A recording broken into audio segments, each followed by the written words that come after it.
It would be nice to know that these graves were filled with people that lived a long, wonderful life. That they went to sleep one night and slipped from this earthly body into a new heavenly one. But that was not the case. Some of the people were killed by drunk drivers, disease, and drugs. Shalene almost filled one of these graves herself, but it's not because of disease or drugs. She almost filled one of these because of a doctor in Tulsa. He told her she had pancreatic cancer and needed surgery right away or she would die a slow, painful death. After the surgery, he told me it was wrong. It wasn't cancer after all, but he went ahead with the surgery anyway. Then he went on vacation. The doctor that took her place sent her home with an infection pocket the size of a softball. The first time, and the second time he sent her home, it was a lot worse. The incision split open and her intestines were leaking out the opening.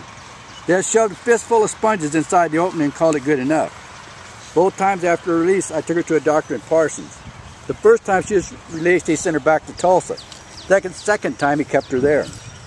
But it was almost too late. The infection had spread into her major organs, and they were shutting down. She slipped into a coma and stayed there for 3 months. After treatment in 4 different hospitals in 2 different states and months of rehab, we wrote the old writer in an attempt to pay for a medical bill in excess of $800,000. I was stressed at the time from dealing with the hospital and the lawyers that had done the surgery. It seems the laws and the people were protecting them, and they decided their mistakes were our problems, and we could deal with it. They believe we're not going to be and did not have to be responsible for anything. It didn't take long for me to realize that some people were born to be doctors and others were doctors only for the money. They were cruel, vicious people that cared little, if any, for their patients. A wise man once said, give a man enough rope and he'll hang himself. But Hitler proved, give a man enough power and he'll hang you with that very rope. As more and more laws are passed to protect the type of doctors, these type of doctors will gain more and more power, and like a drunk on the highway, blood and destruction will follow. But there will be no stopping these drunks because the laws will be on their side. For now, I'm hoping you'll purchase one of our books and enjoy reading it. Like I said, I was stressed at the time and needed a good laugh. To relieve some of the tension, I made my brother the gunslinger, my sister runs the cat house, and the beautiful and gorgeous Shalene is my wife. Yes, she is the same one who lived through the surgery in Tulsa, but I know in my heart, as more and more laws are passed to protect these kinds of doctors, and the hospitals we found in Oklahoma, more and more of these graves will be filled.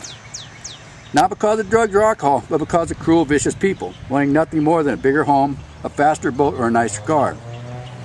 And one day I hope the people of Tulsa will quit protecting doctors and hospitals just because of who they are. If they don't, one day they will find these cruel and vicious people will be moving into their town. Not to help the people, but for the protection that they will get in Oklahoma. As it happens, they will find out that picking a doctor in Tulsa is a lot like playing Russian roulette. But they will not know who is holding the gun or when it will strike. So before you find yourself or loved one looking up in the eyes of the person behind the mask, ask yourself this: was protecting these people worth the price you're about to pay? Like I said, it was these kind of people who put Shalene so close to the point of death and put her and myself in the kind of debt we now face. But we are hoping the sale of the book will help us out of some of this debt. We're not asking for charity, but instead are trying to overcome a debt that was thrown at us. The book is on sale at Amazon and other online bookstores. Just go to Amazon.com and write in The Old Writer by J.S. Stroud.